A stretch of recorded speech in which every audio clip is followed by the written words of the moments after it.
Stanford University.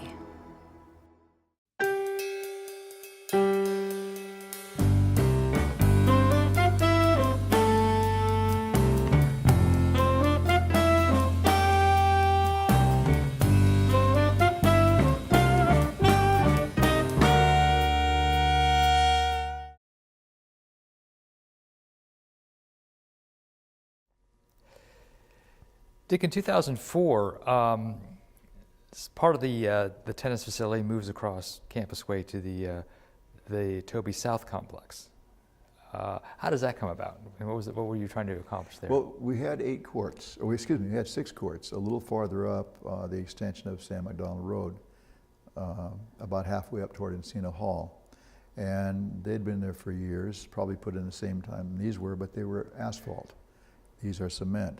So asphalt doesn't hold up as well, and there were these big oleander bushes all around them and some trees, and in fact those courts were actually, the roots were coming up and causing not the asphalt just to crack, but actually pushing the asphalt up, and you couldn't take the asphalt out. You couldn't take the asphalt out without running into roots. So those courts were becoming almost not just dangerous, but almost extinct. So we approached the department to see if we could bring those courts. To host the national championship, you need 2 sets of 6 courts. And we have 11 here, but we don't have 12. And we don't have 6 really in a row. So there were 6 courts there, so we asked if we could relocate them and make them more a part of this complex. But that involved taking out a parking lot, which is a real popular parking lot for me to park in to go to work, to come to Jimmy V's for basketball or whatever. Since that time, of course, there's the garage at Biz School and the Maples lot and so on. But we got permission to do that, so that was another fundraising effort. And we raised money for the courts and to light the courts. And that was done after the 97 edition here was completed. So we did that, and it's a beautiful complex with seats and nice seats, and it worked out great for the NCAAs in 2006. And it worked out great for the NCAAs in 2011, and that's where many of our PE classes are taught right now. A big recreation use. Our Stanford club team uses those courts extensively. It's a great facility, and it really is a part of the Toby Family Tennis Center. The last project we really did, as far as Capitol building is concerned, was to add the courts for viewing behind courts 4 through 7. So if you're watching 4, 5, or 6 singles, you had a place to sit. And it's amazing, it's $1 million to do that. And to build it, that was our cost. And so when I was going to retire, Toby said, well, Dick, we got to have a retirement party for you. I said, Tad, I don't want a retirement party. I just want to retire from coaching. He said, well, I'll tell you what, let's make it a fundraiser. What else do you have to do? And I said, we want to build some bleachers down, some seating down here that's like our other seating, and so that people can watch the matches down below. He said, well, let's make that our goal.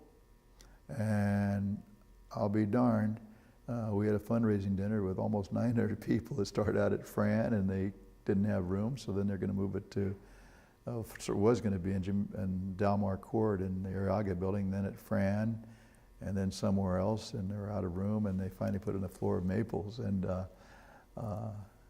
I think people accuse me of standing on a street corner and inviting anyone to come to dinner, but we raised a lot of money there, and a lot of it was due to Tad's effort. He was the chair of the dinner. He got a lot of people from Corrette to stand up. I think every board member gave at least $10,000 toward the dinner. Corrette really supported it. Tad supported it, and we netted $1 million. And that money exactly built this facility. And not only that, Todd, I didn't retire. It was the biggest boondoggle ever. So that completed our facility. You have been called an innovator in various articles and in people I've spoken to. Would you agree with that, and what does that term mean to you? I think one of the greatest pleasures I've had, first of all, the biggest thing about Stanford is working with young people. I mean, that's first and foremost. The people I've worked with, not peers have been great, but the young people, 18, 19, 20 years old, they know everything, they know nothing. You're their parent for 4 years. I've been blessed. These have been great, great people. Best friends till today, almost every one of them. That's the first thing. But the other part of this job that has really been fun for me is the ability, and I learned this as I went on, to be creative. Even in my other jobs, I would always do something on the side. I wrote a book that became a good seller and so on. Put 5 kids through college, but I've always liked to do other things. And one thing that I'm really forever thankful for Stanford for is they've let me do this as long as it didn't interfere with my doing what they expected in my coaching, with my coaching. And I kind of felt as I coached longer and longer and longer, and this became an important principle for me, that every 4 or 5 years I should be doing something that's never been done, something that really illustrates that here's a guy who's been at Stanford 15 years, 20 years, or whatever, and he's won some championships. His players have won some championships, but he's not sitting on it. I never wanted another coach to use it as a recruiting device against me or against Stanford by saying, oh, he's been there forever, he's just getting by now until he retires. So I thought this was a way to do that. And so it started really originally with the Junior Davis Cup training camp, but then we had a couple of other training camps for boys and girls later on.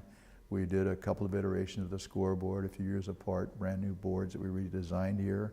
They became the standard, a gold standard for other facilities in time. The streaming was another one. Our kiosk, we have a tremendous history here of, I started in the late 60s, 66, 68 open tennis came about. Home video started about the same time. Satellite dishes, I remember having a big 7-foot satellite at home. Everything was aligned, and my players got out of here, started doing well on the Pro Tour in the early 70s. So every time they were on TV that I knew about it, because TV didn't have the coverage, there was no tennis channel, the coverage it does today. If I knew they were there playing in Wimbledon finals or in some tournament, whatever, I would try to tape it.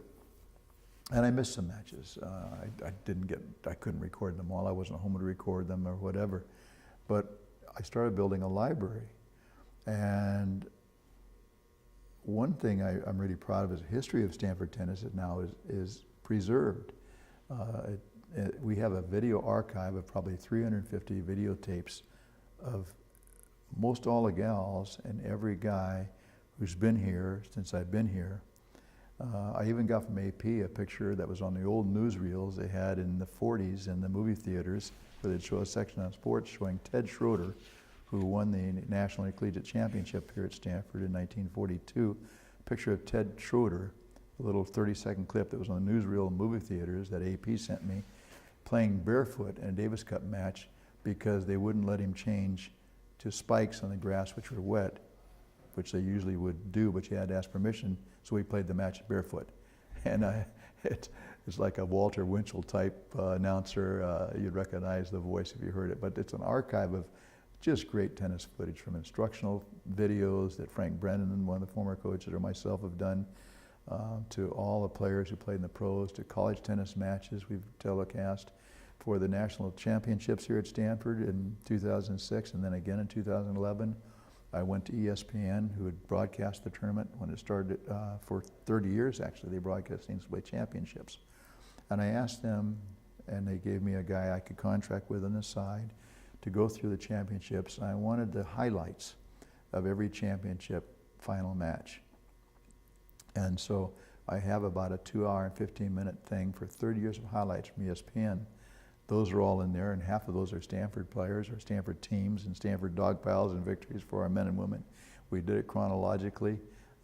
Each match is about 5 minutes, 4 minutes, and we go from whatever year it was up to, for the 30 years they broadcast the tournament, chronologically, men, women, all the way up. It's a great history of Stanford in the national scene. We have interviews from players. It's an incredible thing. And we've converted it all onto a kiosk. So now you can stand in front of our stadium as you're standing around. It's on a timer, it goes on every day about 7:30 and lasts till about 9 at night. and you just press a button, and you can call up all the pros and select which one you want to watch, what match you want to watch, or the ones that are on there. You can call up any of the Stanford College matches that are broadcast. You can call up John McEnroe's story, a special story on John McEnroe, part of which was when he was here at Stanford. You can call up special things like the Siebel tournament, our senior tournament we had here in 2000, 2001 with McEnroe, Connors, Borg, and Wielander. You can watch John McEnroe back here at Stanford playing Jose Leclerc and so on. You can call up the Fed Cup finals with Rush. You can call up Bank of the West championships here with Davenport and Williams and Kleisters and Hingis. It's just an amazing collection of video, Stanford history and Toby Family Tennis Stadium history. One of your most well-known innovations was introducing indoor tennis at Maple's Pavilion.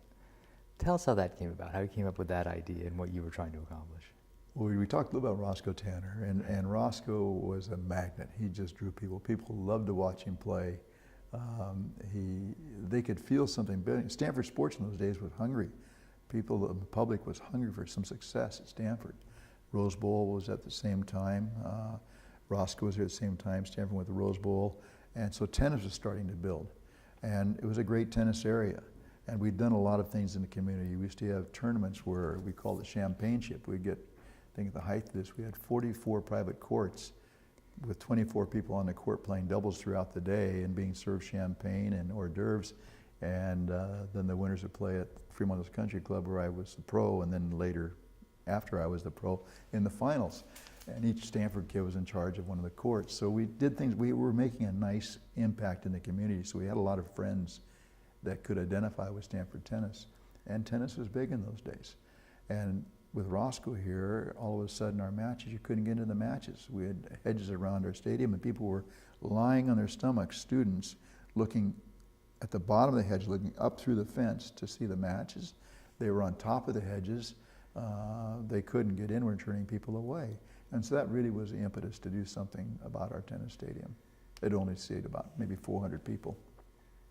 The outdoor stadium? The old outdoor stadium, yeah. And what sort of steps did you go through to get this idea of indoor tennis implemented so that you could actually put on the tournament? Well, I'm sorry. So then we built the stadium so then we moved it indoors. We were still playing in the old stadium then, had the old shack, my office.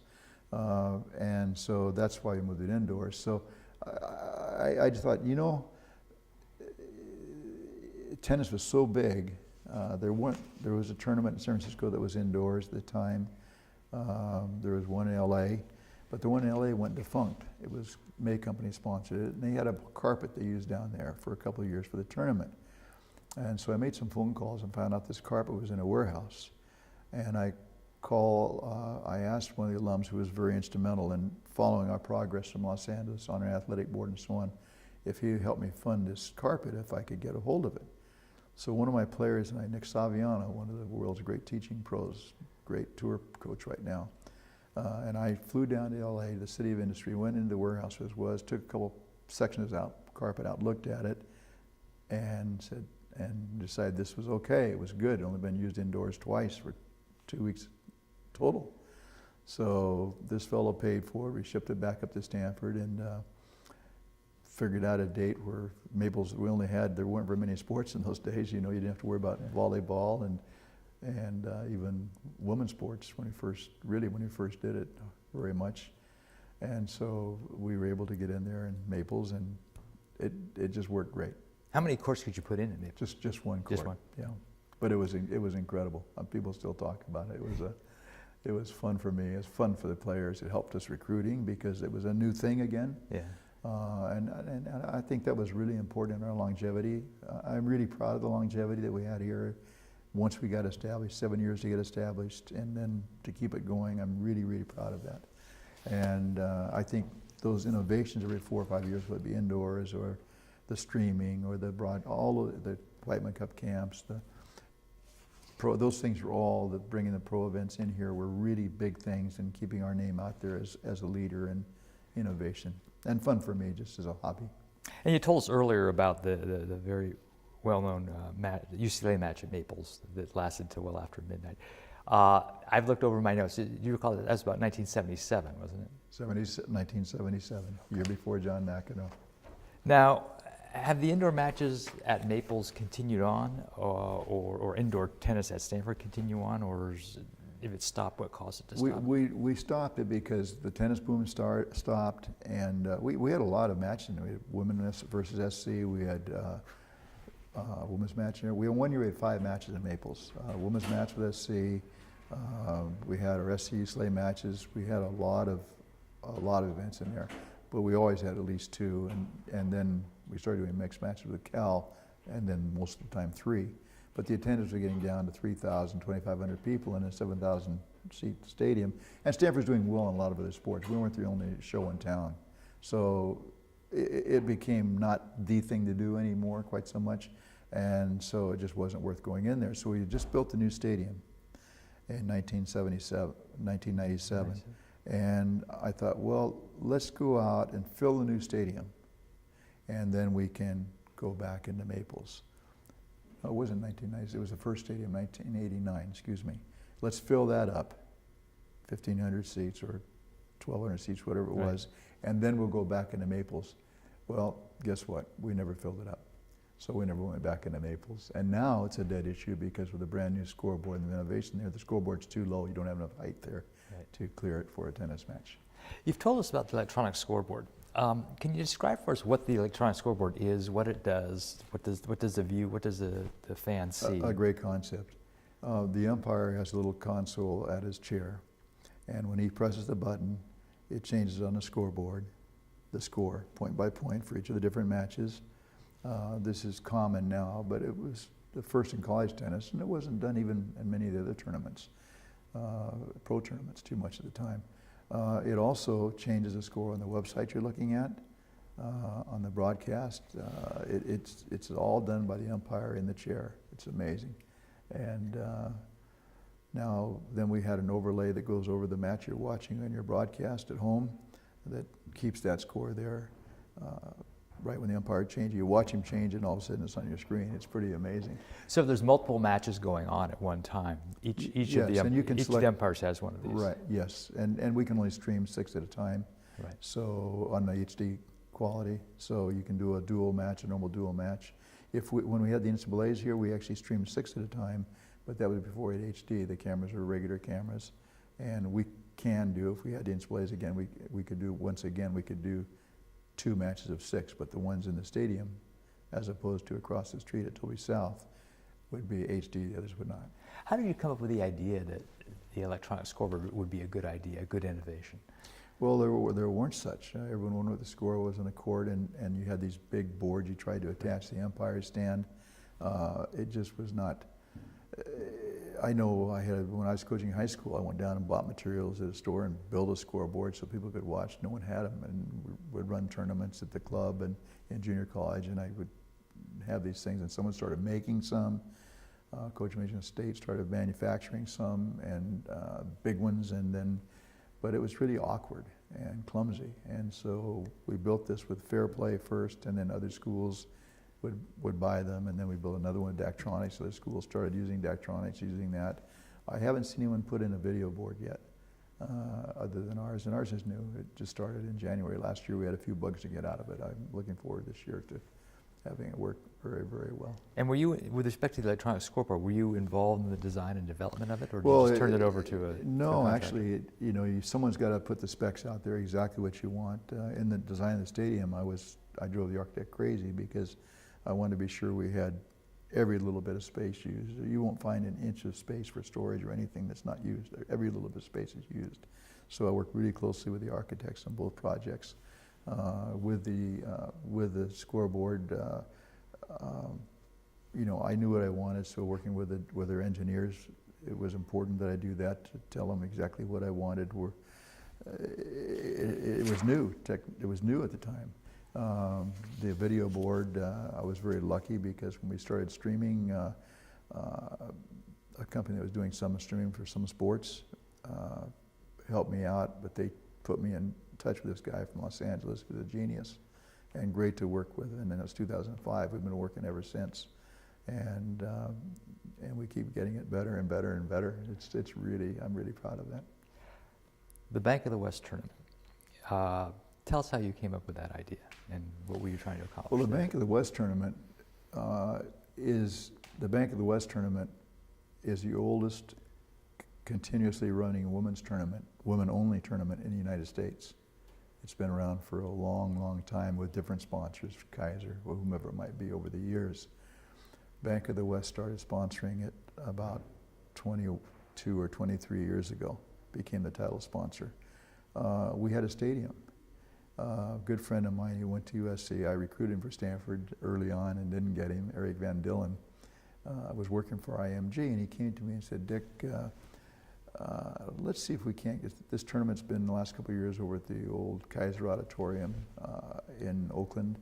It's just not the right area for a tennis thing. You're doing this brand new stadium. What if we brought this over to Stanford? So we started talking in earnest and talking to the department, and it became a fixture here for 21 years now. It's the 21st year coming up.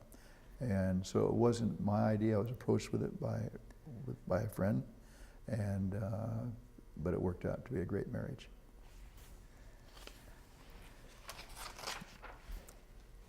In 2006, the NCAA's men's and women's championship tourney is held on a combined basis at Stanford. How did the idea of the combined tournament come up? And so I didn't want to host the NCAA championship when I was coaching because I was so intent on the coaching. And if we hosted it, I wanted to be sure that it was done like it had never been done before. And if you're going to do it, that's one thing. If you can do something, you do something. Maybe it's never been done before, or if you at least do it better than it's ever been done before. So those have been two kind of things I've tried to live by. I haven't always done it that way, but I've tried. So I didn't want to run the NCAA tournament and coach at the same time. It would detract from coaching. That's what most coaches did, and everyone did it. And but I knew I couldn't do my best with a tournament and do what I wanted to do if I was coaching. So as soon as I retired, I said I wanted to put in a bid with my bosses. I said I want to put in a bid for the tournament to host it here at Stanford. But I want to bid on it as being a men's and women's event. It's stupid to have this great tennis have it at two different locations. So they said, okay, let's run with it. So we made a presentation to NCAA for the tournament in 2005. But the people that I, as a men's coach, presented it to for a combined men's and women's tournament was the NCAA Men's Committee. Well, they go, their mouths kind of dropped, and they go, but it became a topic for discussion because there was a unified intercollegiate tennis association. And so the chair of that went back and started talking to the women's coaches, and so we rebid it as such in 2006, and we got it. And it was really fun to have them both there at the same time, and the synergy you got from having that many players, 64 men, 64 women in singles, 32 doubles teams for each men and women, 16 men's teams, 16 women's teams. Incredible. A little bit hard because the first day you have 4 matches, and if the court's a little wet in the morning, which it can be, or you get a match goes on and on and on, you might play that first day till 1 in the morning. But you'd play men one day, women the next in the first rounds. And so you had a day they had to sit out, not ideal. Now they have 2 days of men, women, or women, men before they both play on the same day. But it was really fun and became immensely popular. I hope they keep it going. They've done it every year since that time. And Was that the first time it had ever been done, the combined, yes, combined basis? Proud of that. And it worked fun. It was fun. Now, in addition to the tennis matches themselves, I was reading that there were a variety of ancillary events that were ongoing, community events and things of that nature. Tell me about how those ideas came up and what you wanted to have accomplished with those. Well, we did want to make it a community event. I think, I would go to Palo Alto, Los Altos, Menlo Park. I think everyone proclaimed it Tennis Week or Tennis Month. city proclamations. We put up street banners across the main street in probably 3 different cities. Tennis Week, NCAA championships. We had buses, signs in all the buses the first year at least. We had all the signs in El Camino Real. We really started talking up big in the community. Had a really great committee of volunteers helping me. A lot of work with the clubs, getting the word out to the clubs. For the tournament itself, the first year we had it in May, I had all the rainfall tables when I made the presentation. The chances of rain in the middle of May are like 0.001 or 0.002. Well, wouldn't you know, the first year, they haven't had a concert in Frost for a number of years. So I went to the student, I forget what group of the student body it was, but the student group puts on performances. And I said, you know, let's resurrect the thing in Frost. The stipulation being that let's do it during this tournament this week. And so the school bought into it, and they had this person come in, a pretty big name singer. It wasn't like the Grateful Dead that used to be or something like that, but it was one the students would know. And so the idea was that part of the money we raised to put on, we raised almost $1 million other than our budget from ticket sales to do extras for this tournament, bus signs, El Camino banners, but we were going to give discount. Part of the deal was to give discounted tickets to the students and the teams who wanted to go to this concert. Well, wouldn't you know, we had a deluge. The old indoor court was our beautiful hospitality center. We had a great, great hospitality center. The whole court was foods, and it was incredible. Free massages for the players, but that got flooded with the storm drains all backed up. And one UCLA gal, they still had the concert. No one else went. One UCLA gal went over to this concert. She came back. She was just drenched. And of course, the tournament now is behind the schedule and everything else. So, but that was one thing. We had our dinners. We had a different sponsor for each dinner. Our players' opening banquet was incredible. Food they never had. The Hall of Fame dinner, which is in conjunction with the tournament, the Men's Hall of Fame, was a dinner you can't believe. We had different sponsors, like 20, 25 grand each for each of these dinners. So it wasn't just a rubber chicken dinner. It was really, really nice. 3 major ones. We had the players' lounge was out of sight. We had, when you come in from the parking area, we had a different little group playing bluegrass or strumming a banjo, or a different group each night for about 2 hours. People got off work as they came by. They'd go by this little thing, and the banners out in front were really, really neat. We had the idea was to celebrate college tennis, so we put kiosks out there, and we had all the different categories of tournaments, listed all the winners for the All-American Championship, the Intercollegiate Indoor Championship, singles, doubles, all the winners from all the schools, and all these probably 20 different kiosks that were freestanding. You walk under a big banner that says Walkway of Champions. So you get into the into the facility by walking in this walkway. It really celebrated college tennis. You had a great hospitality tent for your sponsors, sponsor being someone who put $5,000 in the tournament or more. And you could go there and have a little wine between matches or before the match, hear a little music playing outside on the way in. It was really nicely catered, great food. So we had sponsors for that, and it was really, really special. You talked about a lot of things that are going on at this tournament. Who's coming up with all these ideas? Is this you, or are you working with a team, or with a team of people? Pretty much. I don't want to take credit for something I didn't do, but I'd been to enough of these tournaments. I kind of saw things. Georgia has always done a great job running the tournament. Some other places have too. But as an example, just playing that NCAA tape over and over and over on the screen in front of our stadium, that was really fun for people to see that, seeing all the NCAA championships and recognizing the team that won last year. Hey, that's us, or when it got to be them or whatever. these, I didn't sleep for months going ahead of time. But again, I didn't want to do this while I was coaching. It couldn't be done. Right. But it was really nice to be able to do it. And I felt really good about it. I think people worked on it. All the people worked with me on the committees. I think they really felt they did something unusual and really well. It was really, really neat. How would you rate the overall success of the combined tournament? They're still doing it. I thought it was great. I think people do think it's too long. About 85% of the schools are out of school for the summer by mid-May, but there's still those like UCLA and Stanford and that are still in school. And so there's a lot of class miss. It's about a 10, 12-day tournament. Part of that's a 3-day weekend over Labor Day. So that's not so bad, and part of it's the weekend before, but it starts on a Thursday and goes all Memorial the way. Day. Memorial Day. I'm sorry. It's Memorial Day, not Labor Day. Yeah, I'm sorry, Memorial Day. Yes. And so there are some holiday days in there, but it's still, you miss a lot of school and come right back to final exams. That's not easy. Now in 2011, the combined tournament is again held here at Stanford. Are you involved in that, or is Yes.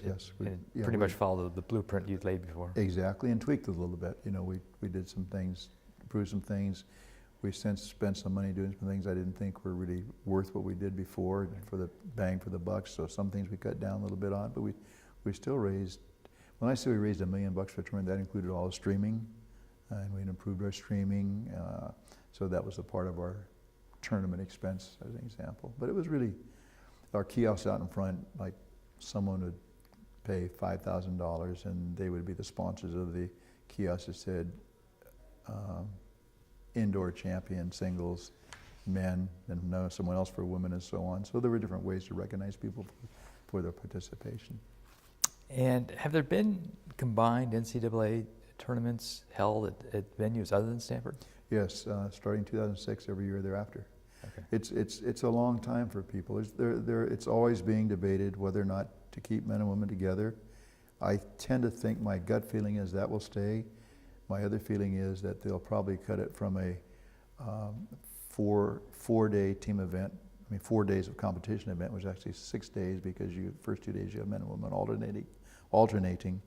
They may cut it down to instead of starting with 16 teams, they may start it with 8, and have a bigger preliminary round somewhere where they have 3 matches. Now there's a round of 64 and 32. They might make it 64, 32, and 16, and have the quarter, semis, and finals, or they might do 64, 32 one weekend, 16 quarters the next weekend, and then semis and finals. Or they might separate the team and individual, have the individual in the fall, which is where most individual tournaments are.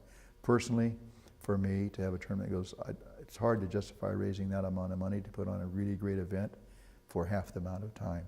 But for something that lasts for 12 days or so, you can justify doing that and make it really, really a great event. And when since 2006, have these tournaments, these combined tournaments at other venues sort of followed the blueprint that you laid out in the 2006? Well, as much as they can. I don't think they've been able to, I mean, they haven't raised the money we have to put toward it. Georgia does they've all done a good job, and it's really nice. They're moving around in different places now. One of the things now they're looking at, they're strongly recommending, quote, because even in 2011 we had a day we started a half day late because of course a little sprinkle in the early morning, and that really puts you behind schedule. It's hard to catch up. So now they're almost mandating, without officially saying it, it's highly recommended, quote, quote, that anyone making a bid have an indoor facility with at least 6 courts on campus. So whether we would ever get the bid again or not, I don't know. Right.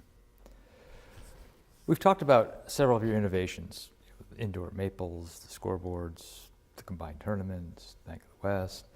Are there any other innovations that you came up with that you're particularly proud of that we haven't talked about? I'm going to take a little sheet right here and take a little list. Let me see.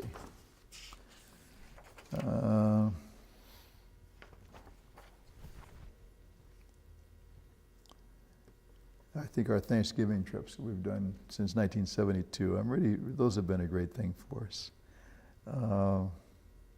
I think we've covered most everything. I think as I look back, Todd, on the tenure here, of course, first of all, I'm proud of the guys themselves, and I really value my relationship with them. Almost entirely it's been lasting and close. I'm very proud of the championships, especially from where we started, and I think from that I'm proud of two things. Number one, the longevity of the championships. The longevity of it, maintaining it for that long I'm really, really proud of that. And the other thing, and keep in mind, this is not me, this is my players who do this, but the other thing I'm really proud of, aside from like everyone who played for 35 years, everyone has at least one championship ring, the thing I'm really, really proud of, and the Baylor coach asked me this, and I didn't really thought about it. He asked me, he said, Dick, how many times since we had the team event starting in '77 have you been in the finals? And of those, how many championships have you won? And I never thought of that. And so I went and looked it up, and we were in 17 finals and won 15 of them. And the two we lost, one was the old scoring system. It was a very close 5-4 match. And the other one was a very close, very, very close 4-3 match, right down the wire, both of those. But the longevity, and then when it really mattered coming through, when we got the chance, actually taking advantage of the opportunity we had earned, those two things as far as coaching, along with the players themselves, are things I really, really value the most. Mm-hmm. The other part of it really has been a hobby. Actually, it's all been a hobby. It's not a job. But I think the other parts with the creativeness, those kinds of things have been things that for me have been right. And if I had spent more time watching video or scouting other players or doing things like that, I probably would have been a better coach, but I couldn't have done the other things as well. And I think my bosses were satisfied with what was accomplished with it on the court. And it was nice to have the opportunity to do these other things. It really has made me very blessed to have had this job. Okay. 2004, you retire as the tennis coach and become the John L. Hinds Director of Tennis. Tell us again why you retired. Why did you retire? I told myself after, when it was going on, I'd coached 30 years or so, and I kind of said, you know, people would ask me and I wouldn't even think about it, but I got thinking about it, and in my own mind I thought, well, 40 years is plenty. I'm going to go 40 years or until we go 4 years without a player winning a ring, because everyone had for so long. So we talked about this, I think, early on, and our last championship was 2000. We were poised to win it again, playing great in 2001 and 2002. And in each of those years, my number one player, who was also number one in the country, two different players, went down with injury. So it didn't work. We couldn't do it, and so otherwise I might have made 40 years. Tell us about your current position. What do you do? What's it involve? So I went in at the end of 2003 season. I knew you just know your teams, and I didn't think we were a good enough team to be a really serious contender. We did a good job, and we played hard and we played well, but the chances of winning were very small. And so I went into my athletic director, Ted Leland, and I said, Ted, it's time for me to stop. I'd like to go through this year, and then I'm not going to return as coach. But, and I reached my pocket and pulled out a piece of paper. This is what I propose we do. I'd like to become director of tennis. I don't want any supervisory evaluation responsibilities over the coaches. I'm too close to them. So that's not part of my job. But I would envision this as a job continuing the stewardship and fundraising, continuing the external relations, and right now my associate, John Whitlinger, is in charge of facilities and keeping the facilities up. And I would take over that, and hopefully he'd become the head coach. And so he said, well, we can't promise anything about the coaching yet, but I agree to everything else. Let's take it and let's write it up. So that was the contract that I signed, and that's what I've done. The last couple of years, there's been a reclassification. I think now I'm a facility. My job description is nothing about fundraising or external relations. I think now it's called Facility 2, whatever that means. I don't know, but that was the idea. You've been the recipient of numerous awards and honors over the years. The ITA Coach of the Decade for the 1980s and 1990s, Pac-12 Conference Coach of the Century, numerous Athletic Hall of Fame awards, U.S. Olympic Committee Coach of the Year, to name a few. Of the awards and honors you have received, which have the most meaning to you and why? I think, to me, I was awarded the Cuthbertson Award, and that was presented at graduation. It was a number of years ago, for service to Stanford amongst the faculty and staff. And to me, that was a tremendous honor. I was really, really honored by that. And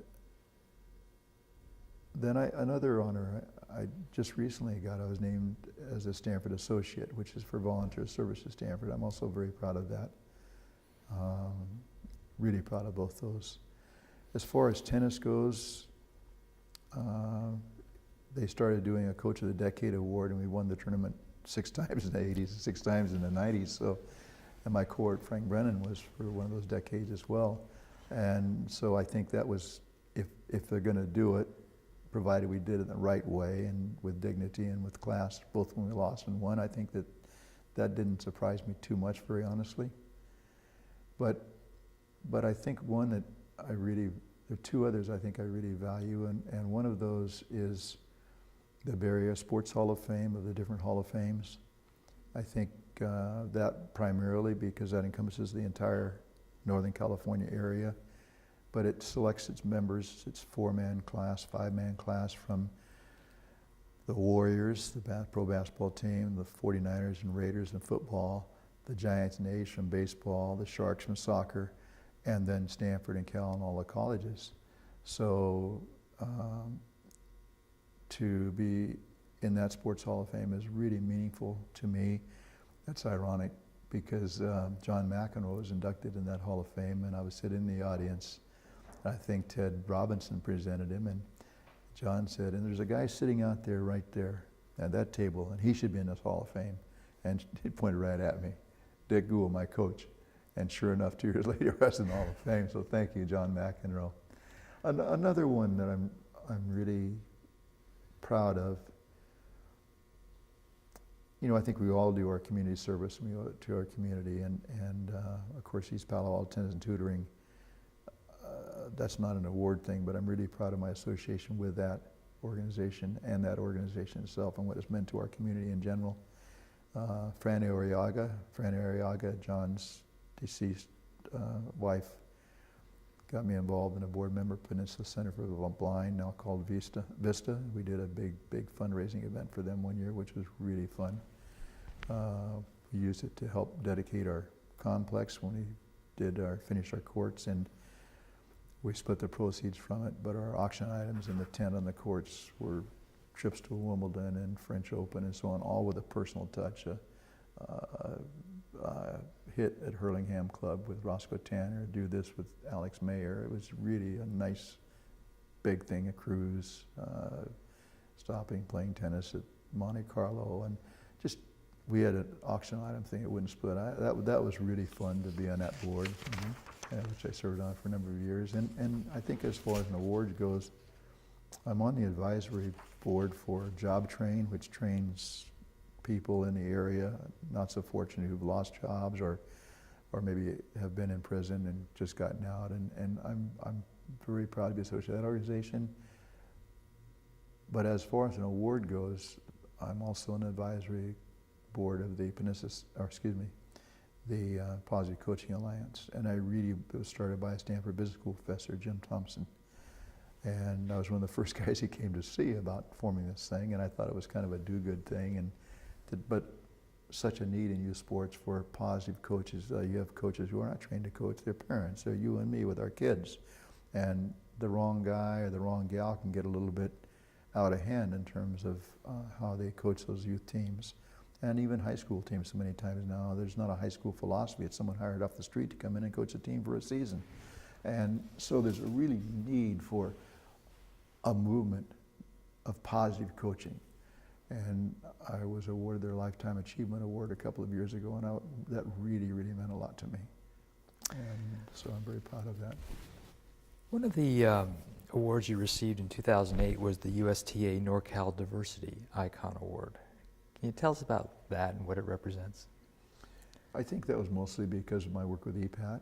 Primarily, I am proud of that. I think one of the things that I'm most proud of is a little tiny award, but it was something that just came out of the blue when I retired. And it was from the Northern California Umpires Association. And they gave me a little special trophy award presented to me, and it was thanks for your support and the way we did business together. And that really meant a lot to me, because I think as a leader of young men or young ladies, the example you set on the court and in competition, the heat of competition, is so very, very important. And it's so easy to yell at the umpires and throw your headset in the ground and rant and rave. And that award meant a lot to me. You've told us about the East Palo Alto Tennis and Tutoring Program, and I think we understand how it is. Can you just tell us briefly how that program got started? A former player of mine, Jeff Ahrens, from Palo Alto, got in high school, got off the pro tour. He played a number of years in a pro tour with some success, and came to me and said, "Coach, I want to teach tennis, but I don't want to teach at a club. I want to help kids who might not be so fortunate to be able to play. Do you have any ideas?" And I was hiring at that time for a nonprofit, which later East Palo Alto Tennis and Tutoring branched off from and became its own nonprofit. I was on their board of directors, Youth Tennis Foundation, and I would help them hire for people in the program in different areas, East Palo Alto being one. And so I know just the place, Jeff. Let's go out and meet the recreation director. Went out to meet the guy. The guy hired him for the summer, and that's how East Palo Tennis and Tutoring started. I'd like to change to a slightly different topic. I'd like to ask you your viewpoints on a few topics and issues. The first one is rather broad. What is it about the game of tennis that has made you want to make it the focus of your professional career? That's a great question. I think it's more, obviously I love playing tennis, but I like playing a lot of other sports too. And I would broaden that question maybe, Todd, and say, what is it about sport? And I think sport, and especially an individual sport, can teach you so much about yourself and about life. Of my 5 children, all of them are active in sports younger, as most kids are today. I never forced any of my kids to participate in sport, but I felt, as you would with piano lessons or dance or something else, you have a responsibility to expose your kids to something. And then they kind of go where they want to go. I'm really proud of the fact that 4 of them played in college and extensively at different sports, tennis, swimming, volleyball, and did well. And I think they're better people because of it. They learned how to budget their time, to be productive with their time management. They learned the ups and downs of real life in terms of wins and losses, if you wish. And mostly they learned the value of teamwork, working with other people of all backgrounds, even in a sport like tennis. And I think that they all, including me, myself, my wife, are better people because of our participation in sport, no matter what sport it would be. Okay. In the 1970s, you told us earlier, the game of tennis seemed to be very popular, both in this area and the United States. It seems like the popularity has declined in the United States since then. What do you attribute that to? Sally Ride, who worked with me in one of my companies, teaching company. Sally Jenkins, the daughter of Dan Jenkins, a great sports writer, was the writer for the Stanford Daily and covered tennis, as did Jill Lever, as did Ivan Meisel, all 3 big names later on with Sports Illustrated as writers nationally and sports in general.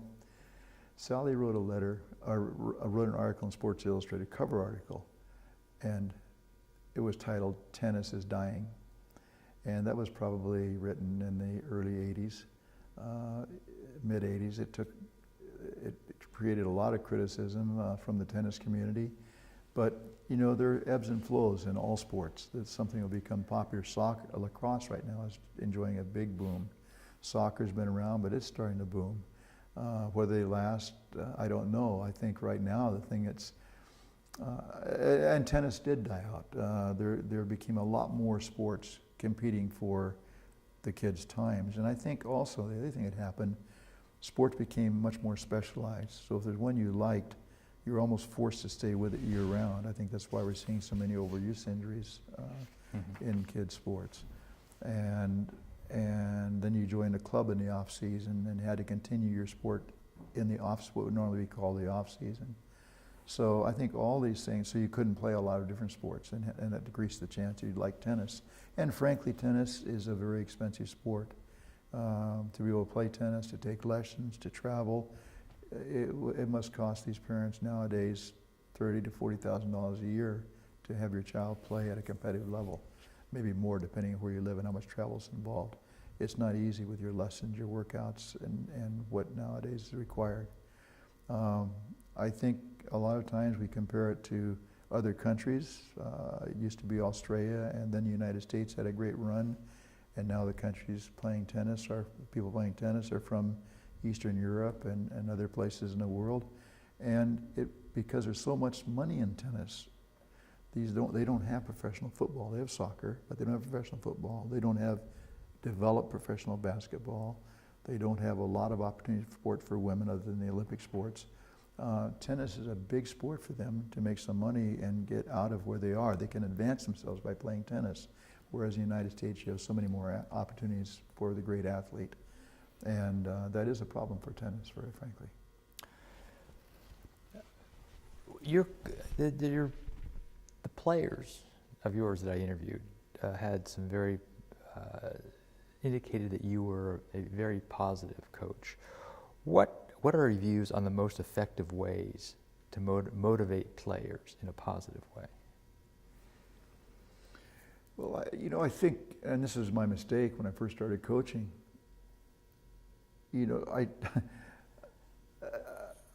I started coaching, I wanted to be successful for myself more than for the players. I wanted to prove to myself, it was an ego thing, that we could get this thing done.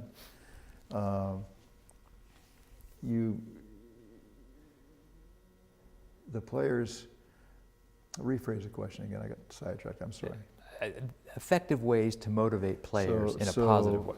So that being said, when I first started here, there was no pro tennis.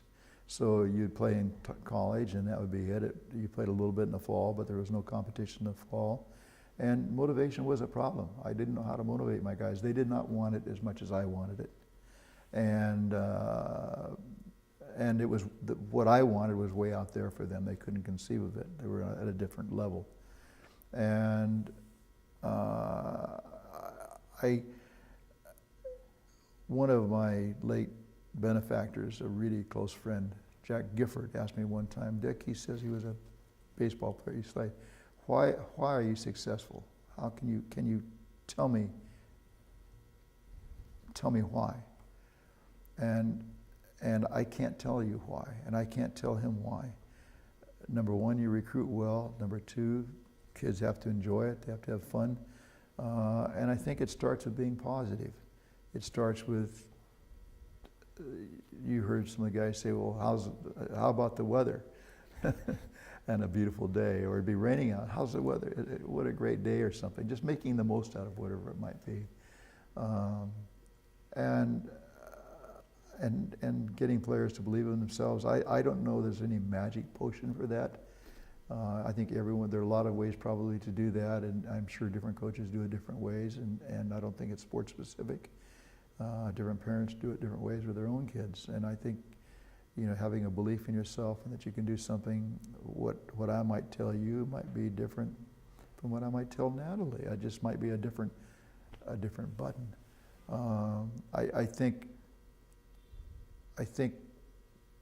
I really didn't want my kids ever to know if I was having a down day, which we all have. I don't think any of them knew the date I was at practice when my dad died. I was at practice when I had my meniscus surgery. That afternoon I was at practice. I never missed practice. I never was late. I never missed a competition.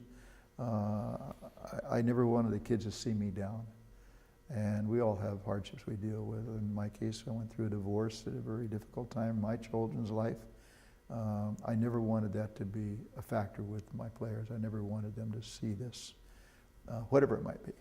And you know, there's always some good in something, in everything in life. Sometimes you have to look a little hard to find it in certain days, in certain situations, but there's something good out there. And there's always something can be made better, whether it's a part of your personality, a part of your athletic skill. There's always a way to improve, and I think that's something we owe ourselves and those around us as well. Dick, Stanford has had remarkable success in its athletic programs over the last 20 years. In fact, it's won the Director's Cup every year but the first year. Can you tell us what kind of dialogue or discussions have taken place within the athletic department about that particular award and what significance that award has to you and to the university and to the athletic department? It's an interesting thing, Todd. I think that we have not, one year we did not win it, and that was the first year they had it. And it was also a year that Stanford did not win a men's or women's tennis championship. And so I think we might have been the curse, or we might have won it every year. I think it's a great reflection of a really broad-based program, and I think a broad-based program is, and the Ivy set the model in this, and Stanford is very close there. A broad-based program is really, really important. I think we're all very, very proud of the success of all of this, and I point to how proud I've been to have been and known 56 coaches now who have won national championships in their sport while I've been at Stanford these 51 years. I'm so very proud of that and what they've done. I think because Stanford had won this so much, they went off and started another cup for success in men's sports with a heavier weight toward football and basketball, and the same thing for women's sports. Well, guess what? 2 years ago, Stanford won the women's thing. I think they were second this last year, and this last year the men won the men's part of it all, in spite of minimizing sports like tennis and counting more toward the big sports. So that's a really tribute to our athletic department.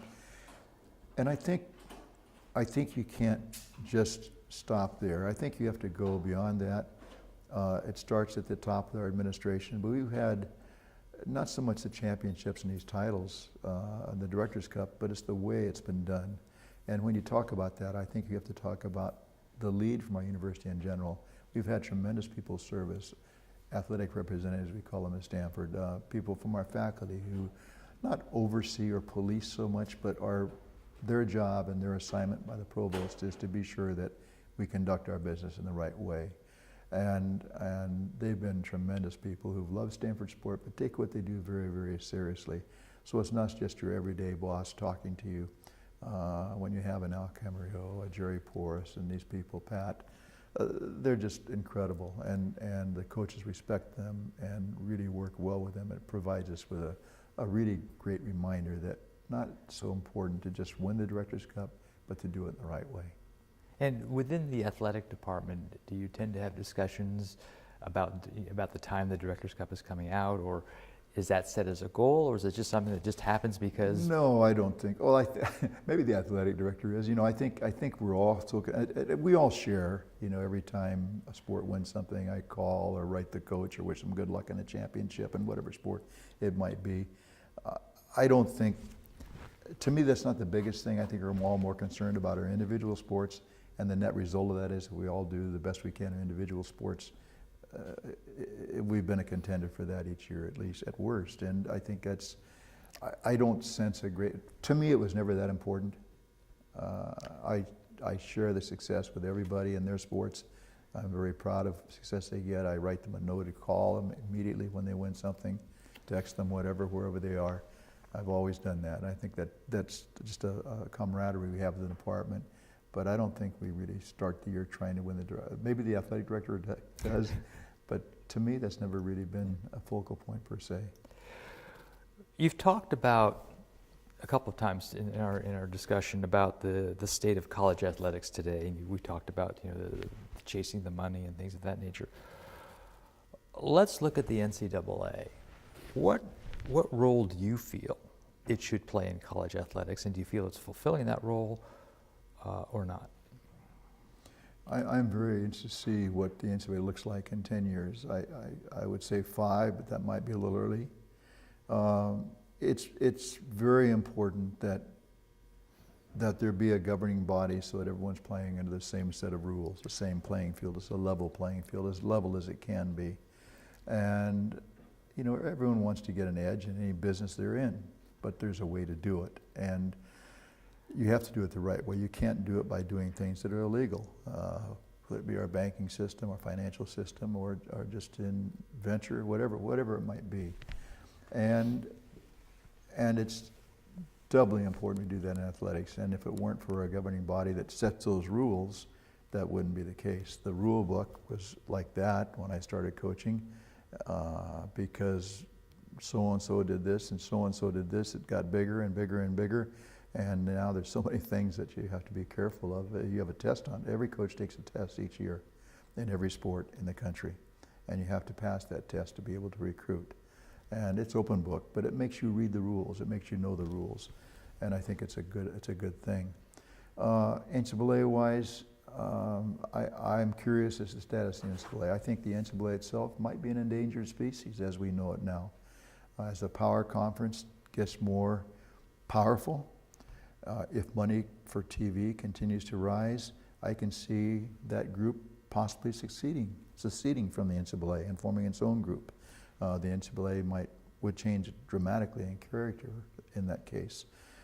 There's the NCAA basketball championship, but the footballs are not a part of the NCAA playoff, as an example. So there's a big thing there that the NCAA does not control. The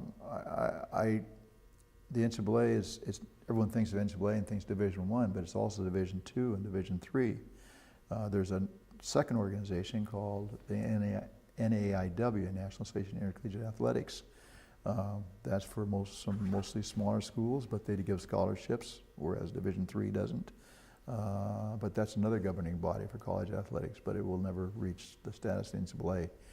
I think the NCAA has to ask itself a lot of questions right now to stay relevant. What is our purpose? Where are we going?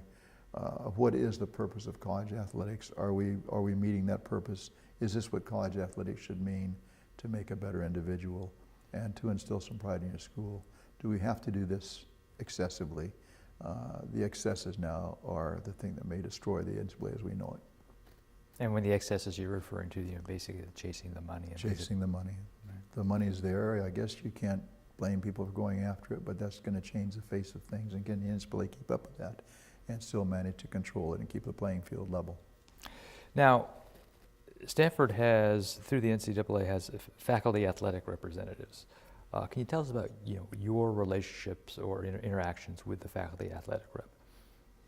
Well, this whole thing, the success at Stanford is one thing, and the fact Stanford's done it the right way is the more important thing yet. What Stanford has accomplished is done it right.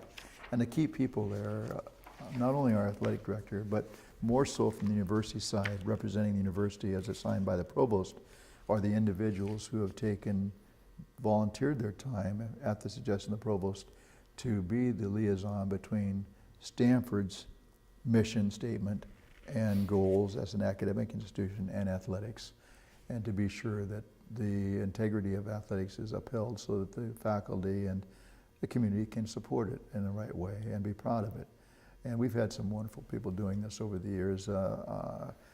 It would be foolish for me to name them all, but you remember Jerry Porras for a long time, Al Camarillo, Pat. These have been great people, and they've really become friends of the coaches. The coaches have enjoyed getting to know them. It's not like a policeman coming in and talking to you. They've said the right things. They've done the right things. They're very, very proud faculty members of the athletic program. And I think all of us in athletics are very proud and very thankful for the role they've played in helping to keep us better and keep us strong and make us better. You've talked at various points during our discussion about certain changes that have taken place in Stanford athletics. Can you tell us what you consider to be the biggest changes you've seen, or the most significant changes you've seen in Stanford athletics since you came here in 1966? Well, two. First of all, just the idea that you can be a top student and be a top athlete and succeed in both. In the 60s, and when I was a student, that was not the case. That was not the feeling. So that feeling now, and in saying that, how proud we all can be at a sport like football and their successes and how well they've done and in the right way. I can't even begin to tell you how proud I am of the sustained success of football for the last 8 years or so. And that could vanish at any time, but we've had periodic successes with Tyrone Willingham and John Ralston and others, but to sustain what we have at the level we have for the amount of time we have, I think is incredible. I think the other thing, of course, has been Title IX, and that change was a real big one. I feared it. It threatened my sport. It affected my sport. I think it's been a great thing. It's as it should be. My only regret is, and my only problem with it is, that it's not on a sport-by-sport basis. Tennis men are treated a little bit differently than tennis women, and golf and so on, but it's primarily because of football. And I'm disappointed that football was not thrown out of the equation at the start, so that all the other sports, comparable sports, softball, baseball, for example, could not be treated equally. Okay. Any other big changes that come to mind? Well, once the attitude started changing that we can do this and it can be done, then of course the successes of Stanford athletics and the success of Title IX, very proud of that. Okay. Of all the contributions, I will go one step further too. Excuse me, Todd, but the other thing I think that it's really important is that when I started here, all the facilities were 40 or 50 years old, and the athletic department has been completely rebuilt. And a lot of people are responsible for that, but I think one person has to be singled out for his vision. That's John Arriaga. For what would you like to be remembered for by the university and the Stanford athletic community?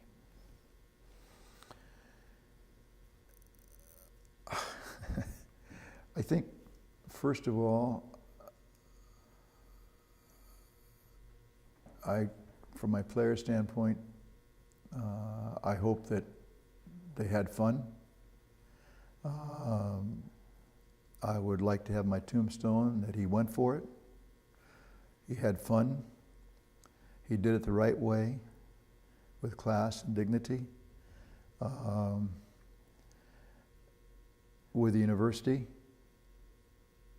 I just would like to be thought of as a good citizen, one who supported the university, who really believed in it.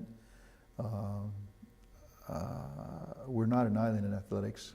It's important that we do our part to sustain Stanford in general. And